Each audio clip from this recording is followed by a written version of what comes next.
would love to really speak it and share powerful stories and share God's heart with people.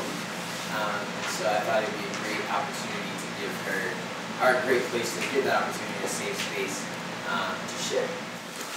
I'm really excited to share, and Brunel's prayer was part of, what do you call it, my speaking time, FYI.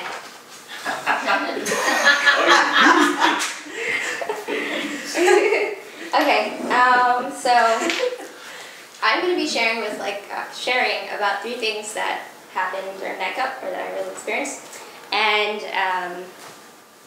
I'll start with the first one, which was God meeting me in something specific that I realized was a problem, like over the past year.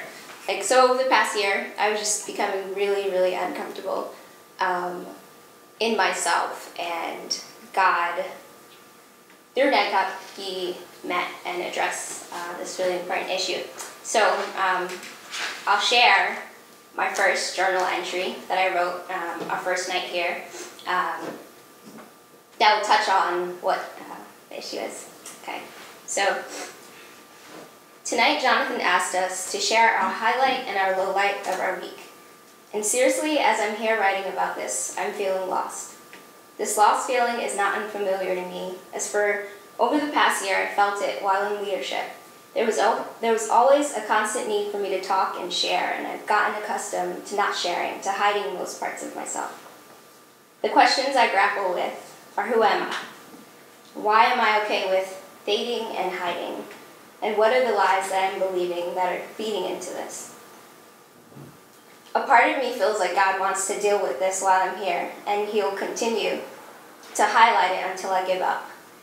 Tonight when Jonathan asked us what our highlight and our low light was, I should have said my highlight was finally graduating. And my low light was a close tie between the draining situation with my cousin, and then also a very convincing feeling that I don't belong in Night Cup. So, the issue at hand was, or is, my identity and my voice and my fear around that. So, yeah, that was one of the first things that I guess God just really pinpointed, and being that it just means so much that it was one of the first things that I journaled about, and He really wanted to address. So, yeah. So, I guess throughout the duration of Night Cup, throughout Night Cup, God used specific things to continually bring it up. So, with the shadow sermon, it kind of just made me see that I was hiding a lot and not being the gift that God wanted me to be, and that was taking away from community, taking away from my family, and just what God created me to be. So I wasn't I guess being all that He's wanted me to be, by hiding and being okay with not being present but not fully present.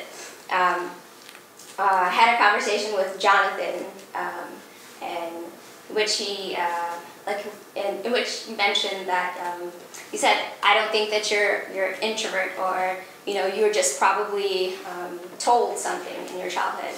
So that I got to think through and just realize that as a child I was taught, or as a child I was told that I was shy, I was shy, she's shy, she's timid. Those were things that I was told, and those were ways that I was introduced. And then being that I had older sisters, their voices and their opinions held more weight as a child while we were growing up. So those are things I got to think through, and how I felt God addressing it was really recently. I believe it was this week.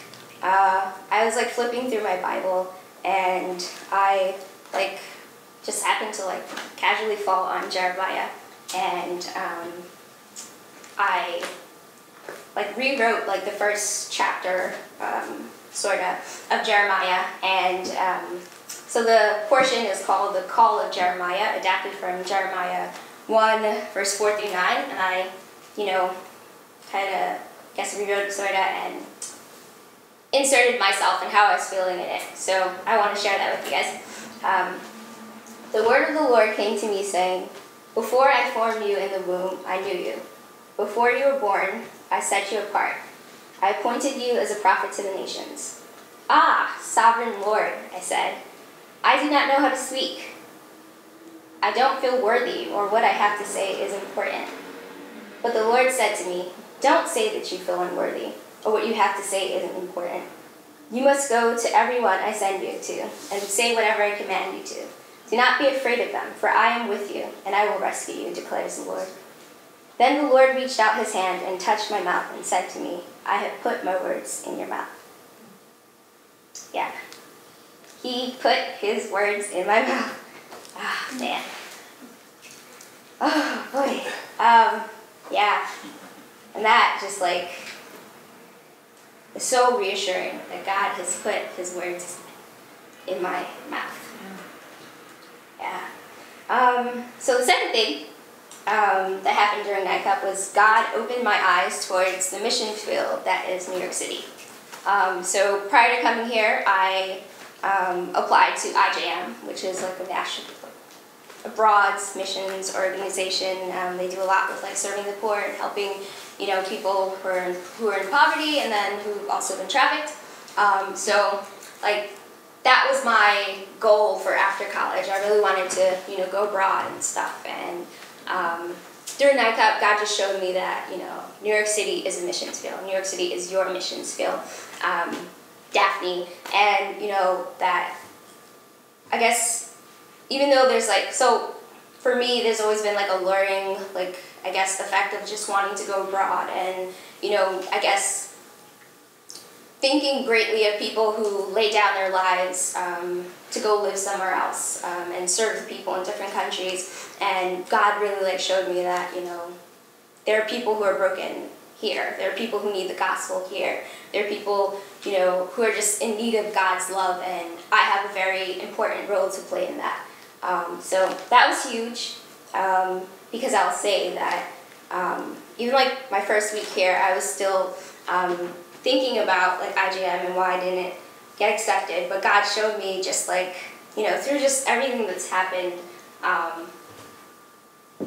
wasn't I wasn't ready, for something as big as that, but also just showing me all these things about my emotions and stuff like that. Yeah, it's just been really, I guess, integral and yeah. Just, also the work that I got to do with New York City Relief, getting to just sit down with people and listen to them, and, that's been so meaningful. And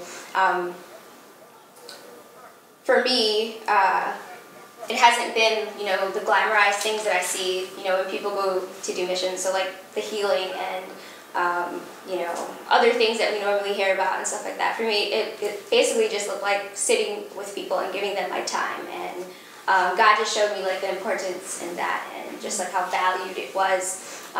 Where I was able to develop relationships with people and gain their trust and hear their life stories. So yeah. Last thing has just been the emotional exploration that I've gone through.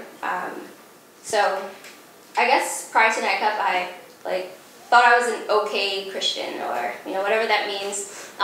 Yeah, I thought I was doing okay in terms of my health and emotional health, or how I seek God and stuff like that. But this process has just been really tough, and